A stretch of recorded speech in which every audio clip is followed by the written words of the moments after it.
ألف لام ميم. ذلك الكتاب لا ريب فيه هدى للمتقين الذين يؤمنون بالغيب ويقيمون الصلاة ومما رزقناهم ينفقون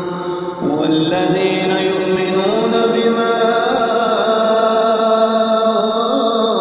أنزل إليك وما أنزل من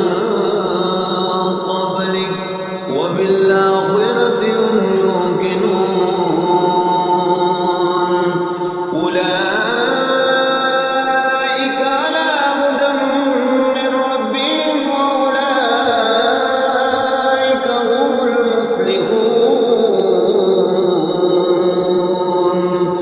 إن الذين كفروا سواء عليهم أنذرتهم أم لم تنذرهم لا يؤمنون ختم الله على قلوبهم وعلى سمعهم وعلى أبصارهم غشاوة